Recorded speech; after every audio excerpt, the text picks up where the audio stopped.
যখন নিমাই বড় হলেন, জগন্নাথ মিশ্র বার্ধক্য এসে গেল। আর জগন্নাথ মিশ্রের যখন বার্ধক্য এসে গেল, সেই বার্ধক্যের দশায় জগন্নাথ মিশ্রকে একেবারে বক্ষ জড়িয়ে সচিমাতা এবং নিমাই নিজে একেবারে গঙ্গার কাছে জগন্নাথ নিয়ে গেলেন। জগন্নাথ মিশ্র হঠাৎ করে নিমাই জগন্নাথ মিশ্রকে বুকে জড়িয়ে বর্ণন করে বলছেন যে, বাবা তুমি তো চলে যাবে, কিন্তু আমি কাকে বাবা বলে ডাকবো? বাবা বলার কিন্তু তো আর কেউ নেই আমার, তুমি বলে যাও।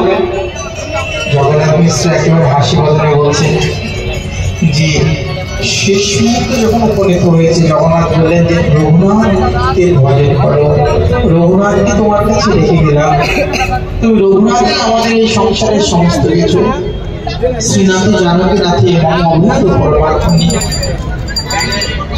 সাক্ষাৎ জগন্নাথ মিশ্র যখন দেহ রাখলেন, নিমাই পণ্ডিত একেবারে মর্মাহত হয়ে গেল। নিমাই তখন পণ্ডিত হয়নি, কৈশোর। সচিমাতা কি করলেন? নিমাইকে নিয়ে একেবারে চলে গেলেন গঙ্গাদাস ভট্টাচার্যের একেবারে টুলে নিয়ে গিয়ে তাকে ভর্তি করলেন। সেখান থেকে কিছুদিনের মধ্যে নিমাই একেবারে বড় হয়ে পাণ্ডিত্য অর্জন করলেন।